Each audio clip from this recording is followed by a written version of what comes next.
Yasuke Yes. podcast, episode 1. Is that the title? Yasuke podcast episode 1. Yeah, that's a good intro, isn't it? Yeah, That's how I we'll like it, I introduce like it. ourselves. It works. Okay, so welcome to the Yasuke podcast then. My name's Jackson Heeley. I'm Lewis Martin. Yeah, don't jump at it. Yeah, don't jump at it too quick, guys. My name is Rakim Kaldas. Cool. So we're three artist friends from Perth, Western Australia. We're recording this at Lewis's parents' theatre, really awkwardly on 3 shotgun mics that we use for video work. It's such a bougie setting, and we have the most jankiest. Yeah, we have this janky little setup recording into our cameras, but hopefully it doesn't sound too shithouse. So, but yeah, we're three filmmakers, photographers, artists, graphic designers. What would you call? Like visual artists. Yeah, visual artists. I've used that word before, visual artist, because it's kind of like an all-encompassing sort of term that works well for us. How would you describe it, Lewis? I'd probably say pretty much the same. Yeah, visual artist. Visual artists. When you put all those things together, the list gets really long. Yeah. Oh, I can also do this, and I can also do this. So just I do visual work. I mean, creative you work. do sing from time to time, Jackson, and I enjoy it. Okay. Moving on. So maybe we'll introduce ourselves a bit just to give audiences an idea of who we are. No one's special, but we kind of all have some kind of interesting things to say. Lewis, did you want to introduce yourself maybe? Yeah. I'm Lewis Martin. 22 years old. I do photography and video work for the past 4 years, I think. Since just out of high school. Photography and stuff wasn't really my first option when it came to like what I wanted to do. I think Jackson's sort of a similar path. I wanted to do acting. Acting was like my first thing I ever wanted to do since I was like 6. I was like dressing up as James Bond, being like, I'm going to be the next James Bond. Like my whole life I was like, yeah, that's what I'm going to do. Hell serious about it. And then got up to the auditions for Whopper and all that. Didn't really make it through that. And then my friend Isaac Mendelowitz was like, you know what, maybe you should come do the video or photography side in the meantime and then just audition next year and all that. And I was like, all right, yeah, sounds sort of like a cool thing to do. That way I would still work with like Whopper students and all that. And then just fell in love with it. So just started doing all the photography and video stuff instead. Do you ever still want to get in front of the camera? I do actually, yeah. I think so. Like, I don't know. I've known a few of my friends who have just started doing acting and like hopping in short films and stuff. I haven't really found the time to be able to like go back and work on acting and all that, just with the amount of stuff that's happening at the moment. But like, I don't know. I reckon one day it'd be cool just to get back in front of the camera for a bit. Yeah, I love it. I love acting. It was what I wanted to do all my life. Yeah. And then when I'm directing someone that's just not getting it, I'm like, just let me do it. Yeah. I get really frustrated, yeah. But I think that's a good thing though, because like you have the acting experience there, so when you're directing, it's... I find it helps me communicate to actors, like, you know, how do I let them know what they should... How do I direct them in a language that they're going to understand? Yeah. It's I think that carries over like really well, because if you know how to act, you know how to move around on the stage, you know how to move around in front of the camera. Yeah, and some great actors have directed great films. You know, Titanic boy. Leonardo DiCaprio. Yeah, Leonardo DiCaprio's directed a few things. It's really good. Because I feel like there's a lot of actors turned directors. Yeah, that too. Yeah, that too. So like, yeah. That's the funny thing about you two guys, is you don't mind getting in front of the camera. Oh, that is terrifying for me. Really? I'll put the camera in anyone's face, but if someone tries to put it on me, I just freeze up. Oh, I always have taken for granted completely unwarranted self-confidence. like when I was in high school, it was like kids would get up to do their presentation or speech or something, and they would cry, and I just didn't get it. I was like, why? That was me. See, I didn't understand it at all. I was like, oh, it's just whatever. Like, just get up and talk, you fucking loser. And like, and then when I got to later high school, I was like, oh, like the amount of like like I'm not worrying about it and just being comfortable talking to people and in front of crowds or whatever, that's like a gift I have because I don't like I took it for granted. I didn't understand. Let's be honest, you're one of my loudest friends. Oh, one of the most extroverted people I know. Yeah, I am a very extroverted person. Yeah, and I think like definitely I'm the binary opposite to you. I've always been like a super introverted kid. I'm quiet. It took me a while to even warm up to you. I was I was like, who the fuck is this man telling a story every week in class? This time I got bashed at the casino, and I'm like, this white boy is wild. It's so funny you remember that. It's so funny. And then I'm like, I've had people be like, oh yeah, when I first met you, I thought you were like an asshole or something because you're hell loud and shit. I'm like, oh whoops. But I have to catch myself. I catch myself like, oh, like I meet someone or like I catch up with someone. I'm just like, oh yeah, so here's everything I did the last month, and I'm like, oh wait. They might not care. They might not care, yeah. But I've definitely had people meet me and they're like, oh yeah, I thought you were like special needs for me. I've had someone ask me that. They're like, oh, when we first met for like a day, I thought you might be special needs, and then I like met you and I was like, wow, okay. Oh, we haven't introduced ourselves. Yeah, no, that's. Do you want to? Yeah. So my name is Rakim Kaldas. I'm a videographer, video editor, graphic designer. I think it all just stems from like when I was a kid, I was always pretty creative and I don't know, just always was making little movies with my home cameras. I was always playing with whatever software I could find on the computer, stealing clips from the internet, making NBA mixes. And I think a lot of it had to do with my parents just there was always music around me. There was always things happening. Like my dad made music and he's put out like music and they always just kept me super in touch with that kind of stuff. So I feel like it all kind of just came together. So like that was just like a big thing, was like I always wanted to make stuff, and then when I got to high school and they're like, oh, what do you want to be? I was like, oh, I don't really want to be any of this shit that you guys are like trying to push me towards. 100%. Yeah, so I always enjoyed media. I was the only kid in my class that would always finish his film. It would be a polished turd, but like I'd always have the most fun. And then like I took like a 2-year course at TAFE, and it was like an expensive course, but I got it for free through the government.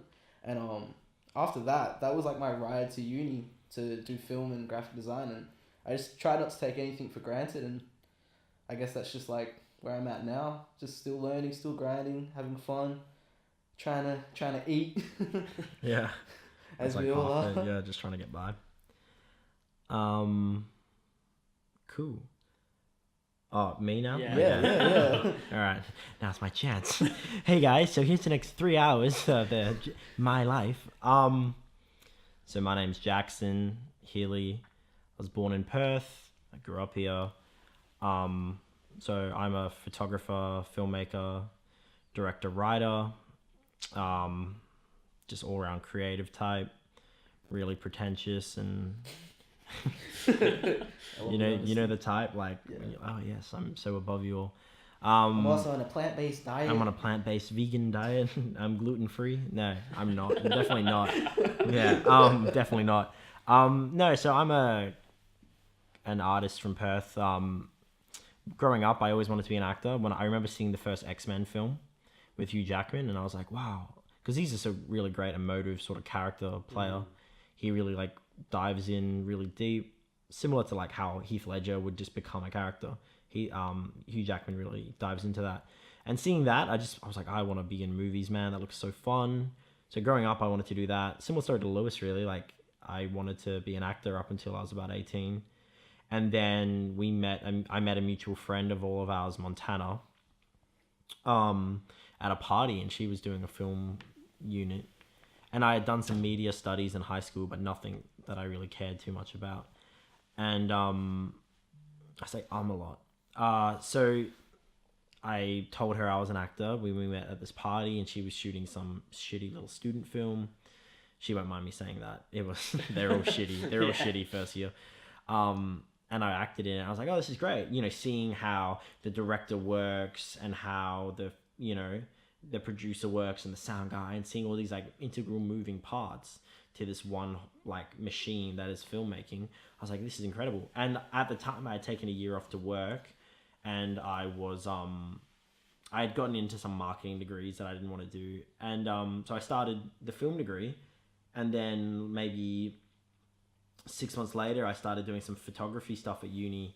When they want you to supplement your art degree with a major, and then also doing some stuff to broaden your creative like vision. You know, do a graphic design unit, do some, I don't know, architecture stuff, do some fashion stuff maybe. So I decided like, being a filmmaker, maybe doing some photography stuff is a good idea. Help you know how cameras work, how lighting works.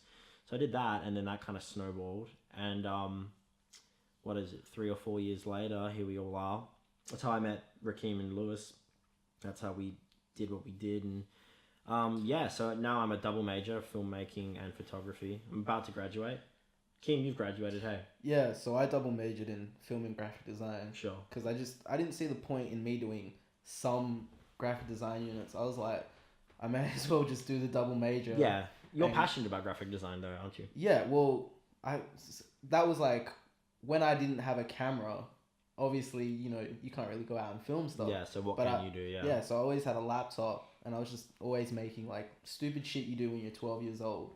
But I feel like that was like a thing that like progressed more and more, and I got more passionate about it, learned new skills, and it's just one of those things that I just really enjoy doing.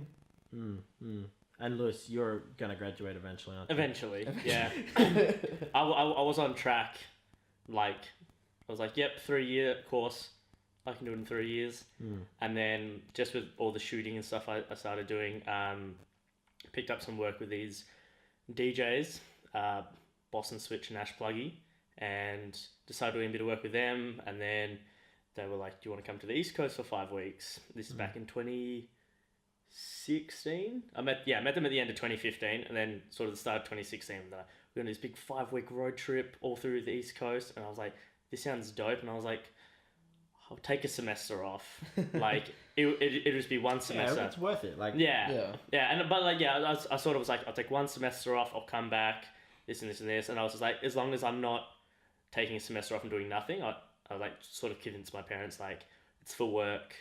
And when opportunities come up, I think it's like I'm not even someone that thinks you need to go to university to be a creative, to be an artist or work in this industry, and there's plenty of people that aren't. Yeah, because I feel like just arts in general is just something that my opinion is showing someone a bit of paper like I've graduated in this, they're gonna be like, oh cool, it's worth nothing. But like if you were like, this is what I've done, and you show them their your portfolio, they'll be like, okay, we'll hire you over someone who I just think like it just depends what type of person you are. I like studying. I've genuinely enjoyed the degree, and I've enjoyed, and what I found I really liked about it was because I'm like someone that enjoys I search out knowledge, like I'm really into things. You're a curious cat. Oh yeah, knowledge. In my Lamborghini in my garage. Word is born, kid. Yeah.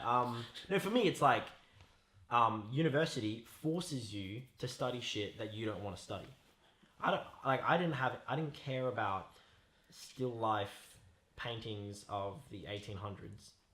But now but it helped me. Being forced to do assignments on that sort of shit helped me to develop my artistic sort of bones. Yeah. And it made, so now I have an understanding of things that I otherwise wouldn't have done. If I just learned all my photo and video work from YouTube, which you 100% can do, you'll be technically proficient, but like creatively and sort of, you're not going to study those things you don't want to study. It's as simple as that. Like, when you're forced to do it. I feel like because when I started and I was like, I'm just going to do some photos and I just want to be the cinematographer sort of thing, I was just like, it's all I really care about. I don't really want to do anything else. And then doing all these other units, like there was like a unit photo work, and it's like, cool, you're going to shoot on film, you're going to develop your own film, you're going to do this. Or some of the group assignments are like, oh, so you've done cinematography before, you're now editor, or you're now sound. And that's stuff that, like, if I didn't go to uni, I don't think I would have. You would never. I would never have like even looked at. But now, as you were saying, you get like an understanding for it all. And now, like, I think, it's really good. Just breadthens your experiences, and all that sort of stuff. But I do think you have to be a person that is ready to put in the work. Oh, 100%. Because there are people that will that will get through the degree and just never get anything from it because you can pass anything by doing the bare minimum, and you're just not going to learn anything. It's not going to be worth your time. But if you really put yourself in, you can really get some great results. And people, and I think, and I can see the arguments for studying, and I can see the arguments for not studying, but it just comes down to who you are as a person. I think if you're willing to sort of, because like there's obviously not even just in arts, in like any degree. Yeah. If you're in like a group assignment, you're just like, oh, whatever, I'll just do the bare minimum, go through, like, cool, yeah, you can pass. But if like with me, one of the units was like, cool, now you have to do sound. I was like, I've never done sound in my life. Yeah. But I sat there and I was like, I'm really gonna make sure I look into this. And now like I have all this knowledge now on sound, and like got all the experience in it. And I've got like another thing that if I was to make like my own thing, I can just. Yeah. At least you have an understanding. Yeah. It helped me trust myself as a writer. Like, you have all these ideas for, I have this idea for this film, blah, blah, blah, but you're like, how do I write? And then I did some writing units at uni, and now I trust myself to, when I have an idea, I can just sit down and write it. And then we have an idea for a script. Yeah. Those things just happen now. Whereas before it's like, I can't write. And it helped me understand like what position I want to play. Like, I am a photographer when I'm doing photo work, but I don't really have a lot of interest being a DP for films. Yeah. Like I can handle a camera with video work, and I do it all the time for work stuff. But when it comes to movies, I'd much rather be a director. Yeah. Or, I'm not really interested in DPing. And that's something that it helped me figure out. Especially with all the group assignments and being forced into different roles, you can kind of figure out what you like and what you don't like. Yeah, it's different personality types, isn't it? Yeah, I definitely think that like that's an important aspect of university. I think was like necessary for all of us, was like you got to meet a bunch of different people, you got to experience a lot of bad shit. Oh yeah. And you got to figure out like what you like doing, what you don't like doing, and who you don't like working with. Because I feel like that's a really big thing in all of this, is like, it sounds really mean, but like a lot of people are pretentious, but actually don't want to put in any of the energy, time, or effort to be good at their craft. Sure. And I feel like that was a thing that brought the three of us together, because we recognized each other in classes and we're like, I'll keep getting put with like the worst people, but I can see all of you guys all have the same look on your face where you're like, what the fuck is going on? Yeah. I'm killing myself and no one in my group cares. Yeah. I'm lugging all this equipment. I'm doing all the legwork. Breaking your back. Yeah. And I just think that like that's the one downfall of a university, is like just a lot of dipshits are in there and just don't really care. And especially but I'm happy we had those experiences though. Yeah. 100%. Because now I'm so much more wary of people. Oh yeah. When someone comes, I've got this idea, bro, blah blah blah blah blah, I'm instantly like cynical. I'm like, oh yeah, okay, how are you gonna pay for that? How are you gonna do this? Like, it's cool to have ideas, and everyone has fucking ideas, but like, are you ready for how intense it is? Yeah, because like having the idea is one thing, but it's like whether or not you're really willing to put everything you have into it. That's time, money, energy. It's because there's like been a few times we've gone broke over stuff. Oh yeah, I go broke over projects every 3 days. Like, that's just how it works, bro. Like, any money I have coming in right now is going into the next project. That's how things work. And I think that's important. That's like an important thing, is like you're willing to do that for like your craft. And if you're not, it's kind of like, are you really committed? Like, I'm so not interested in shooting weddings until I'm 40. So I'm like ready to like go up to the next level now. So you know what I mean? So like, so when the opportunities come up to put ourselves out there, I'm like, let's do it. Let's jump ahead. Yeah. I don't mind shooting the odd wedding here and there, just for like a bit of money. It's a means to an end, as I see it. We all gotta eat. Yeah, there's a lot of people that are like, oh, this is what I want to do. I'm just gonna shoot weddings. The money's there. This and this and this. I'm like, but it just doesn't really interest me in like a creative sense personally. Not saying shooting wedding stuff isn't creative or anything like that, but I feel like that's not what I want to do. I want to be if we were shooting stuff, definitely like, it's not. I don't think I'm too good for weddings. I just like, I don't want to do them. Yeah. You know what I mean? It doesn't really interest It's like my I think all of our dreams is to be working on big projects. Yeah. Multi-million-dollar projects. That would make me so happy. Yeah, because I think that's the thing, is like repetition as well is something that kills all of us. The three of us, I think that's one thing we all agree on, is like none of us like doing the same thing too many times. Oh man. Because you can only come at it from a different perspective so often before you're like, man, it's like 8 hours into this wedding, my back hurts. Yeah. I'm starting to not Man. that I don't care, but I'm like, let's just get the job done. Yeah. I honestly have probably shot back in like 2016 when I was working for Launch. I probably shot like 60 to 70 weddings or something crazy over like this period, and then by myself I've shot like 10 plus. Yeah. And I'm just so not interested in it. It's so boring. Yeah. And like all the groomsmen, we're just talking shit about weddings, but like they're all the same. No one's got an interesting wedding. Let's talk about how we met. How we met. Yeah. So me and you I met Lewis. Yeah, I think you and Lewis met first. Well, me and you met way back in 2014. Yeah. Because we were on one of Montana's films or something. Yeah. Barely spoke to each other, but like met each other. Yeah. And we just met through uni, through everyone. And then I met you in class. Yeah, one of the film units. Yeah, it was one film unit. And I was like, this, and the thing that I liked about you is that you understand genre, you understand style. Yeah. Like you understand pop culture. These are things that like some people might take for granted, but when you're trying to make art, or like art, when you're trying to make art, when you're just trying to make things, Yeah. films are reliant on cultural understandings Yeah. and genre understandings. Yeah. And people are just like, just don't get it. Yeah. And I think it was when I made that housemate film.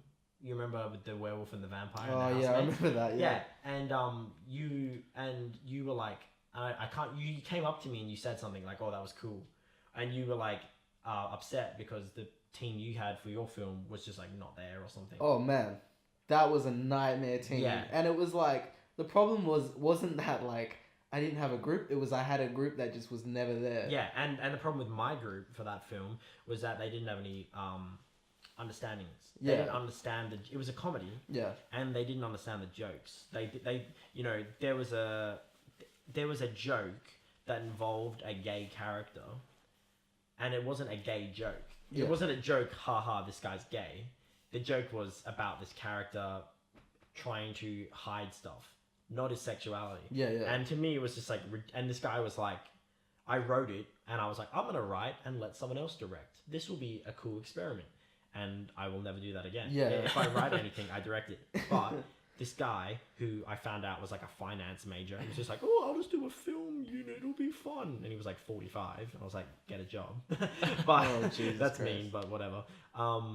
He was like, oh no, I just don't want to make gay jokes. And I was like, mate, if you break down what's funny about this, it's not a gay joke. Yeah. The character, just because the character's gay doesn't mean, oh, we're in like dangerous territory now, aren't we? Just because the character's gay doesn't mean we can't make any jokes about him, like, you know. And he didn't understand that, but I feel like because he just doesn't understand genre, he doesn't understand cultural reference, he doesn't understand those things because he's not woke. You know? I put fingers up when I said that. Hashtag woke, y'all. Hashtag woke, yeah. Hashtag Childish Gambino. This is Australia. Does he still go by Childish Gambino? I have no idea. Anyway, but that's how me and you met. Yeah, And then- no, I think we went to the screening Yeah, and my film was a piece of shit. And you still said to me, you go, parts of that were really cool. And I was like, yeah. yeah, the rest of it was trash, but there were like segments Yeah. of it that it was like I had cool ideas. I just didn't have any I just support. remember you being really upset about it. Yeah, I was, but then like now I watch it and I laugh hard every time. And I still Yeah. show it to people. I'm like, look at this piece of shit that is Oh, the most we all- hilarious film. Everyone's got a film they're like unhappy with, and so that's how me and you met, and then we Yeah. started doing stuff together. Yeah, and we then- decided to work together. and I feel like I introduced you guys. Yeah, so Lewis was this elusive character that always seemed to never be in Australia, but was in a few of my classes, but just wouldn't rock up. Yeah. And then one day, I come out of the class and he's walking towards the class, and I look at him and I go, "You Lewis?" And he's like, "Yeah, you Rakim?" I'm like, "Yeah, is class this way? Class finished an hour ago." And he just looks at me and goes, "Ah, fuck." Yeah, He just does a classic, That is pretty a classic. classic yeah. flustered Lewis look, like, "Ah, fuck." All right. That's All right, might as well go home now. That's pretty And, classic. and then does another classic Lewis one. Well, I have to be somewhere in 20 minutes to do a job. Bye. Yeah. And he's like got his bag. And he's got his backpack He's got strapped. his bag. He's got his... Or He's like, I have to go pay for parking because I haven't bought a fucking parking. I know permit that's of my probably one of the university. silliest things I've ever done. Yeah. Like every person's like, dude, if you go buy a Yeah. parking permit for the semester, it's like $40. I'm Yeah. like, oh yeah. But instead, every time I rock Instead, up, he I'm pays, like pulling out all my coins, like $6 every day just to try and like You probably get to spent class. like $300 on parking. And it's like $60 for both semesters. yeah, I know. Like Lewis is like, oh no, Nah, I'd rather just. He just wants to park in like the visitor parking and pay like. Because I think that's what I was. I felt like I wasn't a student, I was just a visitor with the amount of times I actually went to class. That's so funny. People that haven't been to uni have been to uni more times than you. Yeah, that's what I feel like. Yeah. But yeah, I think you guys met first, and then I met Lewis in my last year. I think in my last semester as well. Yeah. And I then don't think what class that was. Not really sure what I think it was one of the Oh, advanced film. Advanced. Was it when we did frequency? I think Yeah. so. Yeah, I think it was the second advanced unit. It was Yeah. like the Maybe. the last unit for film. yeah. Yeah, probably. Yeah. The one that had like 4 or 5 projects in a semester, and we all like Mm. looked at the schedule and was like, Oh, okay. thanks for experimenting with our year group. Oh no, I think they still do that. Yeah, they I actually continued like it. that. I actually like that. I think what was cool about it was that we got to do a bunch of different shit. Yeah, because we made the smiley face video. Yeah, we made a music we video. made a music video. We made like a shitty commercial or whatever. Shout out to Dub A and LBFR Mikey. Yeah, shout out to them. We made I think that was a good instead of doing like 2 pieces of shit. And wasting a lot of time. Yeah, It and kind of wasting a lot of put the time. hammer It's just down like- on us. Yeah, it's good for like here's production, make stuff. Yeah. Yeah, and that was. Oh yeah, that we did that commercial thing that the Manleys or whatever it was. Oh, that's we right. did. The Yeah. sitcom. That was sitcom actually thing. pretty funny. Yeah, Yeah. that was alright. Yeah, Lewis it did a was good job editing that. That was fun. Yeah, cool. that's right. You did like the masking and And yeah. and the frame blending or whatever you call it, where you have multiple people on the screen. Oh yeah. What do you call that? So basically, what was it? It was like a TV show where one guy played every character, like the Nutty Yeah. Professor, and Yeah. it was like at the end of the like commercial, they were all sitting on the couch. It was like a dude in a wig dressed up as a little boy. Like Yeah. Yeah. it was the dumbest thing, but it was so funny. That unit, when we made Frequency, which was like that film we did, the short film we did. The film that will never be seen. Yeah, no. That like when we made that, that's when I was like, okay, now I've learnt my lesson. Pre-production, pre-production before Yeah. we go into project. Like, you know, we were all like excited to make it, and it was this film idea I wrote, and I was like, oh, really excited to direct it, and like we did all the obvious things. Like we got the cast, we had our crew, we had some locations, but we just didn't do any of like the stuff like any of the pre-production stuff that like we should have organized. We just didn't do, and that's no one's fault. It's just like that's just how it was. I think also we were just unexperienced. There's a whole load of problems. There was that a we lot don't of have to get into. a lot of but- variables in there. Oh yeah, there was so many things that were just like throwing us for 6. Yeah, but it's like it's better to learn it than, Oh yeah, than to learn exactly. it like, now. Yeah, exactly. And then and then even there we met like when we seeing the other films, when we screened that, like when we saw the other films, that's when I knew Jared was legit. Yeah, Jared Russell. That- When we saw his film Found, his like sci-fi film that he directed. Oh, that was Yeah. So really like good. seeing that and all the effects and just like the rules he played, like the rules, Yeah. they stayed by the rules. When we made Frequency, we were like, oh, I'll film here. I think also like an important thing I learned is like the strength in numbers and actually having a dedicated team. strength in numbers, but also the people want to be there. Yeah, because I remember like that was the one thing. It didn't upset me, but it was just like, oh, I'm a bit envious. Your whole squad is here in class Yeah, today. I was envious of that as and well. I was like, oh, it's just me and Jackson. Well, Lewis couldn't help it. I think he was Lewis somewhere you overseas. were away. You were in Greece. He was doing Yeah, work. I think I left. But it's not for, like it's for like whatever. Greece, yeah. No one holds that against you. Yeah. But like yeah, it made me really appreciate like having people. And then like coming out of that, should we talk about Thomas Howson? Yeah. Yeah, well, yeah. So like this is kind of leading into Thomas House anyway. So like, King graduated after that. So you know, in my final semester, I was doing an independent study, which is kind of like pre-honors. It's kind of like something to prepare you for further study, to like sort of give you an idea of what it's like working on your stuff yourself. It's like a unit. And being a film student, I was like, I want to direct a horror film. Yeah. And the reason I wanted to do a horror film was because of the moving parts. You know, in the genre of horror, you have a lot of really crazy sound. You have a lot of effects. You have a lot of story, genre specific, you know, things. And I just wanted to be like, and I've never done horror. I usually prefer to write comedy, but doing something like this, I was like, yeah, let's see what happens. And going into it, I wanted to do it. I told everyone from the beginning, I wanted to do it Hollywood hotshot. And you wanted to have your best go at it.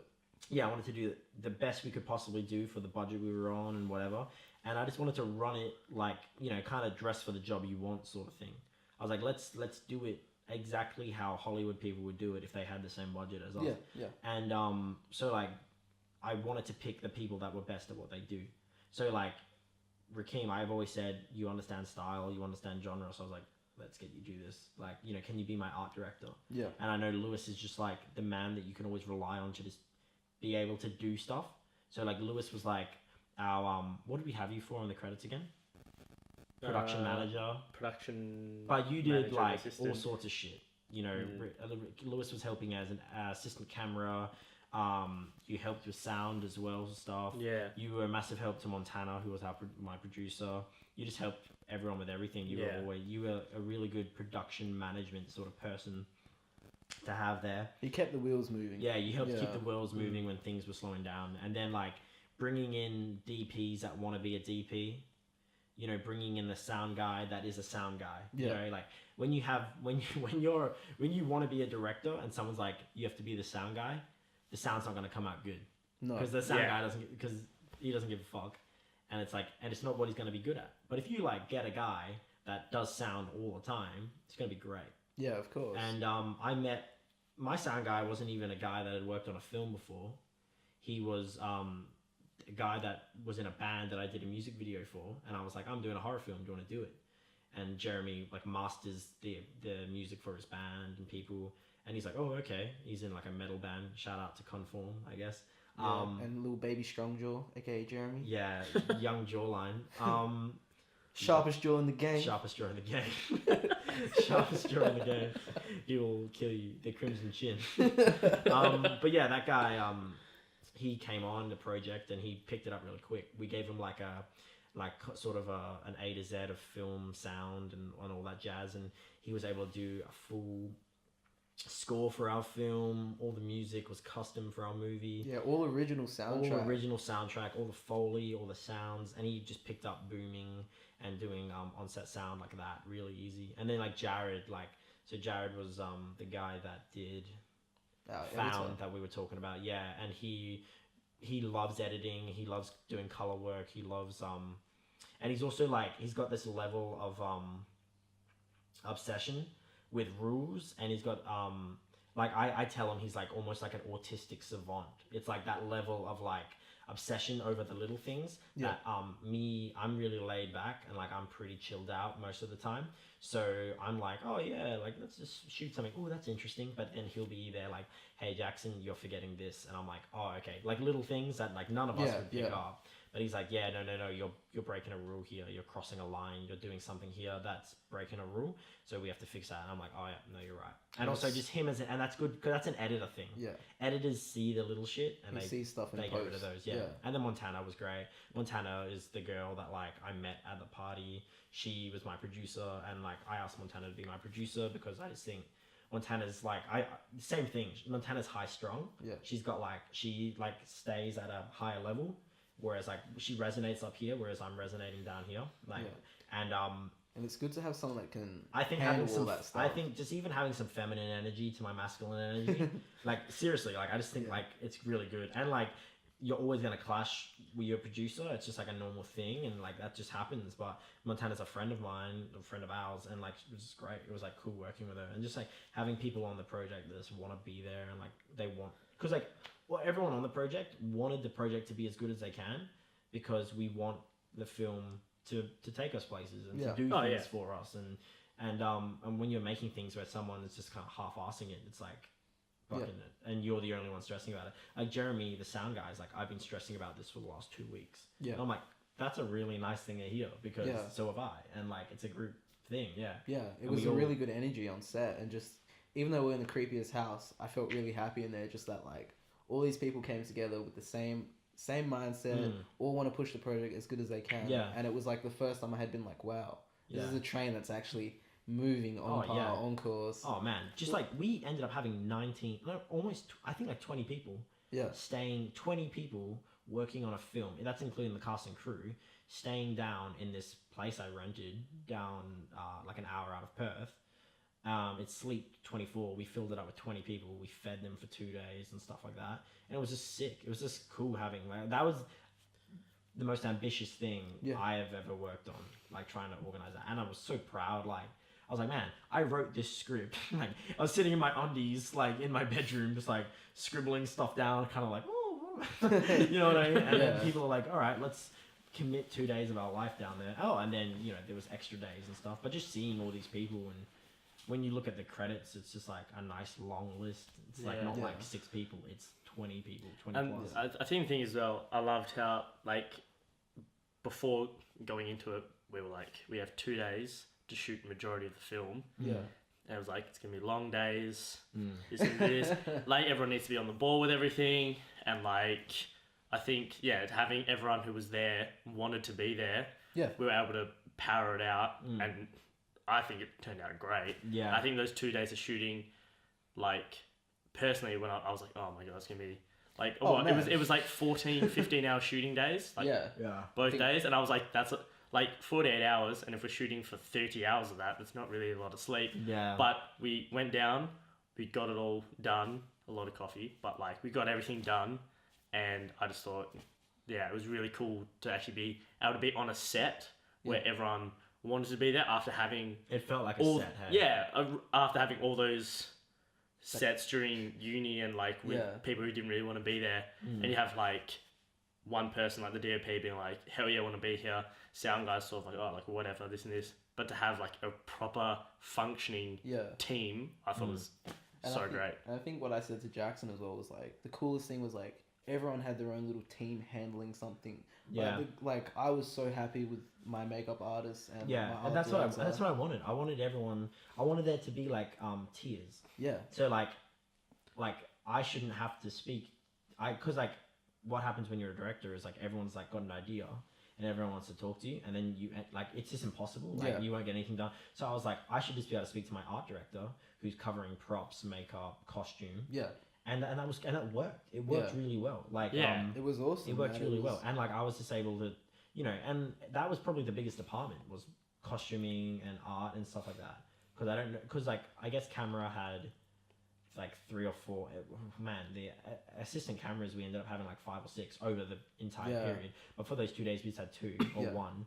And that was there. But yeah, like that just worked. It just worked really well. Everyone and, like, had really proficient people in each department. And everyone was just good at shit. And on the ball, under it was pressure. just like really good. What I found really cool was just like, you'd be upstairs directing, shooting a scene. Yeah. And then, you know, we'd be downstairs, Rakim's like, cool, let's go set up this. Yeah, let's go set up this scene. And then by the time you came down, you're like, all right, cool, we get one more shot. You came down, next scene was set up, ready to go. And that would makeup never artist happen. Makeup artists. That would never happen on like a normal uni thing. Yeah, it's exactly. like, what are we doing next? Oh, I don't know. Yeah, cool. But like having like Montana being like, okay, so what are we doing next? Like, and she was always 15 minutes ahead of stuff. Yeah, she was great. And she was there like keeping us on time. Like there was times where I was like, fuck off. But like that's what she's got to do. But, like, she was great. Like when she needed to bust someone's ball, she was there. She didn't mind coming down and being like, look, we have to move on. We have to. There was times where things were like really difficult, but I think that's just like a learning curve. But like I feel like if that was our first, the next time, because when we shot in Brigadoon, it was so chill. It was so smooth. Yeah. And like because we had sort of like gotten through like the learning, like the growing pains the first time. So like when we had a second shooting date at a different period, different location, it was so smooth because we had all like become familiar with each other. We all knew how we worked and stuff. So and we had like gotten through any kinks. But it was so easy. But I feel like if you know, like Montana wasn't there, being like, we're moving on. If she wasn't there, then like if you didn't have that voice, being like, come on, we've got to move on. You would have taken more time and then. Could have turned into like a 35, 40 hour shoot. 100% would not have happened at all. It just wouldn't be anywhere near. But I just want to say as well, makeup artists that we got were I thought they were really good. Yeah, they were Oh, great. They were they were incredible. great. Like pretty much anything we asked them, we're like, oh, can you do this? Can you do Man, this? they- They're like, I yeah, felt of course. annoying. I felt so annoying when I was like, oh, we actually have to put that body back up. No, like we put up those fake bodies like 6 times, like up and down. Yeah, the great thing about them was like, so obviously, you know, I'm out of my depths here. Jackson threw me into a role I've never played before. And I've never done, yeah. you know. Well, you're not I'm- a makeup guy, so. Yeah, and I'm a visual person, so I, you know, created all these mood boards and things like this and examples of what I wanted. I communicated with you. We like worked out what we were looking for. That way, I didn't have to keep coming back and forth to you. But as soon as I would go up to them and be like, "Oh, I need this," they would just problem solve as quick as they could. Yeah. They already knew what to do. Yeah. It was like I had no problems. They made my job so much easier, but they were just great, man. We were like, "Oh, this person needs a scar on their face." It was done in 5 minutes. Yeah, like, and I think that's a testament to the pre-production. Yeah. Yeah. So like what I understand now is like what I got a good understanding of as a director is your pre-production, production, and then post-production. Oh, and don't get it twisted. There was still tight time restraints on this whole project. Oh yeah, the thing had deadlines that we would normally not have. The project had deadlines, yeah. So and we were limited on time because of budget and whatever. But because of the pre-production time, the effort we put in, we put into organizing mood boards. So like just telling someone, oh, we want it to look like a ghost. That can be so many different things. But we were very specific. We had like mood boards to give ideas, like pictures of things like from different films and different characters and stuff like that. So so it wasn't like some weird lofty explanation. Even looking at like a color palette for the whole film Color was like a palettes. thing that helped. And with those the are whole things film. we did, and they helped. And you can see how they translated to the end. You Yeah. can see them in the end product. And see, that was a fun thing for me as well. Was I was up late reading film books, art direction books, Yeah. production designer books, and like learning all these different things. I had, to be frank, I didn't really learn too much at uni, but it was like interesting to read their perspectives, where they came from, what they think about before the film, and I was like, oh shit, this is a big job, but it was such a fun new creative challenge for me, and like I think that was like another thing we never really had the time or we weren't allowed to spend time on that because there was no dedicated person for that any other time on the project. There wasn't, no. There was no team behind that, so it was like, hey, bring a shirt that's white. Well, just like no one gave a fuck before that, you know what I mean? And me and you going out to spending a day or two trying to find costumes buying stuff, and then me like beating a dress against a brick wall and shit. Yeah. We were tea dyeing it and stuff like that. Like those are the things, we put a day, 2 days, 3 days aside before we shoot. Yeah. And that makes things better later on. Yeah, man. Like all the little things. Oh yeah, and then then production when everyone's hands on, and then post production, a lot of people can just be like, all right, I'm done, and that's fine because you've done your job. And then post production, like I'm driving up to Jeremy, our sound guy's house, and we're like in the backyard, like cracking sticks, like we're walking around with a microphone, like walking through the bush. I'm like slapping myself, leaving handprints, trying to get slap sounds and stuff. Yeah. I never no one realizes like the hours that go into like just sound alone. Just sound, sound Just alone. sound, is the whole thing. Yeah, Jeremy killed it doing that. But just like to make we're like it's like 13 and a bit minutes, like almost 15. I think it's close to that. That how many hours? You could say 100 hours maybe. Yeah, more probably. Yeah, like it's crazy. Yeah. How many hours go into that stuff from conception, like writing. Is conception the right word? That's the right you make when you say pregnancy. Yeah, when you fuck your computer. When I fucked my computer, yeah. So when you conceive the idea, that's the right word. Yeah, well, yeah. When I conceive the idea to like the end project or the end product, and I would say we're not even done yet. Like we're still changing some things, making some small tweaks. I mean, your script. Like I remember you talking to us. I think in this house, being like, "I want to make a horror movie. Oh yeah. I want to test us. Probably, this is." And I remember you talking about it, and I was like, well, I'm on board, man. Like, yeah. And then I even remember you writing the script and sending me all these different versions, and then... Oh, yeah, it developed.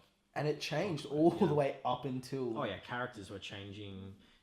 We had indigenous characters that we changed to, non-indigenous characters because... like of cultural reasons, like there's all sorts of cultural things, and I was like, maybe it's not a good idea to use this, and we changed things, and then we added some characters to try and develop things further, and change some ideas and stuff, and it's definitely not a script that it definitely could use work. Like I think the next script, I learned a lot from writing this. Yeah. I was like, oh, okay, how do I want to take it in the future, and how do I want to change things? But yeah, I'm like, we'll see how that goes. And I think that's another interesting thing is like the short film format. Is like you've only got so much time to fit so much in. That's the whole thing. Yeah, And this like Thomas House could be a feature, Yeah, but like I was like, how do I give it the same tension and the same stakes as a feature in a short film format? yeah. That's why sometimes I kind of feel, I don't know, I don't feel uncomfortable. No, I don't know. Sometimes when going from scene to scene, I'm just kind of like, okay, does this work? You really have to question yourself and like, oh, that's a big time jump. Yeah. Is this going to make sense? And I think You know? that was a whole nother thing as well, as thinking about actually like what the film will look like in post, like when you're watching it. And in post-production, we were like, this is weird. We have to go pick something. We have to go shoot something else to add to this to help this make sense. Yeah, and that's you what guys we did. problem solve. Yeah, that's what we did. Yeah, problem solving. A lot of filmmaking is just problem solving. We're at 46 minutes. I reckon we should just go for like another 15. Yeah. Yeah. What do we... Do you have any ideas? Or are we... I just want to talk about Should we talk... our just Yasuke You want to talk and about everything. Yasuke? Yeah, just Yasuke. Oh yeah, we should have mentioned that when we met. Yeah. But, Well, yeah. we can just talk about it now. So Yasuke, How did Yasuke come about? I think it was A lot of late night phone calls. Yeah. Conference calls. just calling each other. Yeah. Business calls. It's like, hey, what up? What's up? Basically us just roasting each other and then being like, all right, so what are we shooting tomorrow? Yeah, that's true. Yeah. What are we doing tomorrow? Yeah. I think the way it all came about was like, we were like, oh, I really like when the three of us work together. We have a good energy. We're as ambitious as each other. Yeah, that's right. I'm And then remembering you now, were yeah. like, we need a name. No, that's right. We were like, we were all like, how do we get jobs? And like, when you're an artist, you can't do things by yourself. Like you need a team Yeah. Yeah, and and stuff like that. Yeah. with having like a name and stuff to it as well. And if someone's like, hey, like, can you do this? Do you have anyone else? Instead of being like, oh yeah, my friend Jackson, my friend whatever. Yeah. If you're like, oh, I have we're in a team, Yeah, Yasuke, there's three of us. Mm. It sounds a little bit more legit, and they're more Oh, yeah. inclined to sort of That's, be. half the job is like sounding legit. Yeah. Yeah. Because if you just rock up and you're like, yeah, I think my friend Jackson might be free. Yeah, they're I'll see like, if my "Oh." friend wants to help. Yeah, Yeah. it's just- Yeah, yeah. Instead of that, it's like, Yeah. let's work under one sort of name on projects. Because it was always inevitable that if it was one person's job and you needed a hand, all three of us would rock up anyway. Oh, Yeah. Because 100%, we yeah. would just help each other out. Yeah, So we were and like, oh. yeah. Yeah, might as well just sort of. And Run Yasuke with was a name. We were like, what sounds interesting, and that people are going to be like, oh, okay, and going to kind of remember. So what we were doing, remember we were looking at music video directors. I think No, that's how I got the idea because I was looking at music videos, and there was music video directors. I'm using quotation marks. Yeah. Directors that were just like groups of people, like brother and shit like brothers, that. but yeah, brother. And then there was like something called the little. Thing that someone in the Little Homies, they direct the, Kendrick stuff. yeah, the little homies, and I Yeah. was like, that's cool. They're like, cause that's a group of people Yeah. directing. And then I remember we were in the car and I came up with some joke name. It was like something as a joke, and I typed it into Google to see if anyone had it. We were Google translating Black Samurai. Yeah, something to do with like a black samurai. Yeah, 'cause And then we- there was like a legitimate. There was actually a black samurai, like an African Yeah, slave in that was Japan, freed in yeah. Japan. You know, and I was like, that's a cool story. Yeah, and it was like. They called him the Yasuke. Yeah, Yasuke, and I think the whole story was like he got Probably up to pronouncing one of that the wrong. highest ranks. I'm like Sitting up- master of samurai Yeah, or something. sitting at the table with everyone. and- Yeah, and I was just like, that's a cool name. Yeah, I So thought it was we- a cool story and a cool So we name. go by like Yasuke Creative or Yasuke Collective. Collective, yeah. And you're listening to the Yasuke podcast. But yeah, the idea is just like multiple sort of people, and like that's not reserved to just the three of us. It's like No. it's like we've been in talks for a while now about like growing Yasuke, rebranding Yasuke. Like we kind of, I think we may have jumped in like a bit too early and like without thinking about things too much. But I think right now we're in the process of kind of rebranding and rethinking of some things and Yeah. possibly bringing in some more people that are going to be like really beneficial to the brand and stuff like that. Yeah. But yeah, I've really enjoyed like working as a team and stuff like that, and like Yasuke is more than just a name. It's kind of like whenever we're working on stuff, it's always like low key Yasuke sort of stuff we're doing. Yeah, because we all have different like areas of expertise sort of thing. Yeah, and I think that's like an important part of us being a team. It was never like, oh, someone would ask me to do photography. That's not really my expertise. Instead of me saying, I have a friend named Lewis or Jackson, I'd be like, oh, well, one of the people, I can organize someone from The from my people I team. work with, Someone a part of my team can do that for you. Well, we all just like do different things and know different things. Like, and we're good at like not stepping on each other's toes either. And tearing each other down too, which is good. Yeah, we have a good like creative respect for each other, and like so if Lewis tells me like something, maybe gives me some constructive criticism, I'm like, oh yeah, and I've like learned stuff from Lewis. Lewis has taught me stuff and learned stuff from each other. And we're like, and we will like tell each other when something's like not going the right way, something like that. Yeah. Well, yeah. But I think the idea is in the future is that we bring some more people in, and like a lot of it has just come from like having such a good experience working on Thomas House, and we're all sort of like, as we're getting older, financial demands are becoming a little more crazy. It's like, I think it might be time to grow and sort of see, it's all a means to an end, but just see like we're already talking about some commercial work that we're offering to clients and stuff like that, and adding some production value to content for businesses and stuff like that. Yeah. But I know that like I do a lot of portrait work and a lot of video, like more I don't do a lot of like crazy effects and stuff like that. But I know Lewis likes to do lots of travel content and stuff like that, because you've done a lot of that, hey? Yeah. Yes, I've shot quite a bit of travel and music stuff for the DJs Blake and Ash in Boston Switch. Yeah, that's been pretty cool. Like how, because like we have a web series that we do that we did over since that first trip, the 5-week road trip. Like we sort of was like, let's make like a little web series just documenting our adventures and stuff. And when I made that first one, I was like, oh my god, this is sick. And now like looking back at it, like just going through like, so the web series has gone from a 5-week road trip in the East Coast to like a month in Greece when we worked there, and then to Bali, Darwin, Thailand, all the festivals that we've done, then back to Greece.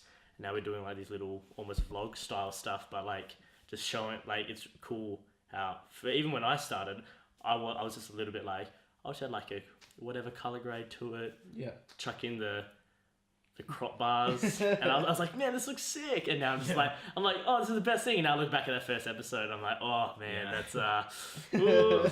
But like, yeah, no, it's cool. Yeah, and like now I sort of like putting through those like cool transitions through all the travel stuff and making it look really cinematic. Yeah, and I've learned, I feel like whenever I have to do any sort of work with music or something, I will like, without even thinking about it, I can see myself like, oh yeah, Lewis has done, like when I think about like good music content, like good music with video content, I like will think back to like stuff you've done. Yeah. Because like I think you've done so much of it now that like you whip stuff up like that. Yeah, and it's just like there was something that like I saw this video like during high school, and it was like this guy, and he was just like cutting together all these like movies to like the beats of these songs. I was like, man, that looks sick.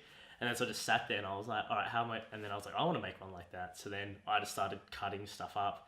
And like one of them I put on YouTube, and I got a copyright claim because I just used like a whatever song. But I don't know, I've been making stuff just like it will never get released. Oh yeah. But they're just like, I don't know, like subconsciously like brushing up on my skills in editing and stuff. Yeah. But it's just cool. Like I have like a really cool like the Glitch Mob song or like some random song, and then I'll just download like a heap of movie trailers and just cut them all up. Not like it doesn't get released, but like to me, I'm like, oh, it's a cool video, but it's just like subconsciously brushing up all my stuff. And like now, like whenever I listen to stuff, it's just like I just hear beats and I'm like, cool, yep, have to cut here, there, here. Yeah. Whereas like I've seen like a lot of videos out there, and it's like, yep, cool, and the beat's like, and then they have like. They cut it like halfway through the beat or something. I'm like, oh, like it just doesn't. Yeah, I see that right. Yeah, like it just for me, it just breaks the immersion. Yeah, just the immersion of it all. Because I'm like, oh, that's off. Something weird. Because there's rhythm to editing and cutting. Yeah, using the 100%. music Yeah. as a guide. Oh, Yeah. 100%, yeah. Because I used to do the same thing. I used to watch all these like I had these old VHS tapes, and they were like NBA videos where it would be like a music video but with just NBA clips. Yeah. And I watched those as a kid. Your and then videos are still up there on YouTube. I've seen them. I think there's like a couple up there. Yeah, Yeah. they're so bad. But there's one that was like hell good, and it got like 20K views, and people were like, this is so good. Yeah, and I think you're like ingrained in that hip hop culture. That's ingrained in you, man. I think it's just me. Yeah. Well, it's a family thing. Like for your dad, it's like ingrained in you. My dad like will not listen to anything like that. Yeah. So like when we're talking about music or we're doing anything like that, we all have different perspectives of things. Yeah. Yeah, and like you doing your graphic design work as well, like that adds such a high level of like professionalism to projects that we've done. Like on the Brûlé video and on the Smiley Face video, those graphics, those was cool. They were just so cool, and they just look cool. Yeah. And even now though, like I look back at it, I'm like, this is trash because like I'm making better stuff now. But it's at still the time like, but stuff we're making now in a year, we'll look back and be like, oh Yeah, but like I feel like that's a good thing. Yeah, exactly. That's That's what you it. want. It That's shows what growth, you want. yeah. It shows growth. Yeah, definitely shows growth. Yeah. Because I stuff I was doing 6 months ago, I'm like, ugh. Yeah. I'm always like, ugh, whatever. Yeah. Like I shoot a lot of babe photography and stuff like that, and stuff I was doing. It's weird because I'll see stuff I was doing 6 months ago, and I'm like, ugh, I don't like this anymore. And then I go back a year ago, and I'm like, oh, I like that. Yeah. Why didn't I do that anymore? Yeah. It's hard how it comes and goes. Maybe we'll talk about like the future of the podcast, and then we can probably wrap it out. So like with the podcast, we kind of want to encourage. Well, we're kind of the podcast is kind of for young people, but not just for young people. If grandmas want to watch it, that's fine. Listen to it. Maybe we will record it at some point. Who knows? Maybe it's a creative podcast. We can talk about art, style, creativity. I feel like we all know a couple interesting people. Yeah, and we know some interesting people we could have on. Yeah. I think it's just like cool to hear what young people are doing and what we're doing and. Not even like just for Perth people. It could be whatever. We could have call-ins and stuff. We'll see how it all goes though. But any final comments? Yeah, I reckon we're just trying to expand as well. I reckon there's Follow me on Instagram. ASMR. Well, because even with some of the traveling stuff, like I know people in like different places. I reckon it'd be cool just to sort of connect with them and definitely. even just like try and I think podcast with them. There's a cool web culture happening right now of like, I have all these Instagram friends in London and New York and on the East Coast, and it's just like such a cool time to be alive. Like you can just connect with people all over and share ideas and stuff, and that would just be a shame not to connect and share with them and stuff like that. Yeah. And like would be great to have some people from the Thomas House crew to come in and kind of talk about what they like to do and maybe how they saw the project go, and maybe we can keep you up to date on future projects. Like we're already talking about our next script and how we want to work as a crew on the next project. It's all about scale. We want to do things on a bigger scale every time. So you're not plateauing. You're just moving every time. Yeah, and I really feel like Thomas House really remotivated me for things as well. 100%, man. And just because going back to uni, I was like, I wasn't traveling, wasn't really doing much, and I was just sort of like, I don't really know where I want to take it, and then worked on Thomas House. You know what it did for me? It was really... It made me realize that instead of just like waiting for opportunities, you just do them. Just do them. Yeah. Just find a way to fund it and do it. That, and like when you've got the people, that's it, man. That's all you need. You need just people that want to do it and people that share the interest. And all of us want a career doing this. Yeah. Right? Yeah. That's it. So like we're all like, let's make it as good as we can so we can have that lifestyle. Yeah. But maybe shout out our Instagrams where people can follow us if they want to stay up to date. Yeah, you can follow me at Goodrich Keem. You'll find a lot of like music content and stuff on there. I work with Who's a Plug. Shout outs to them and Year Angle Records. Just keep a lookout. Sure. And you can follow me on Instagram at Lewis Martin Photo, which is a lot of travel, bit of music, And yeah, work with a few brands and the DJs, Boston Switch and Ash Pluggy. Shout out to them as well. Yeah. And Yeah, and you can follow me at Jackson Christopher Heeley on Instagram. You can also follow Thomas House stuff at Thomas House Film. There's also the at Yasuke Collective, or is it at Yasuke? .collective. It's Yasuke.collective. Is that the Instagram for Yasuke? We'll throw the link in there. Yeah, we'll throw the link. Yeah. Sure. It's cool being able to say that. We'll throw the link down there. And our sponsors today is Lewis's parents letting us use this room. But yeah, okay, we'll let you go. Have a nice day, guys. Episode Bye-bye. 1. Bye.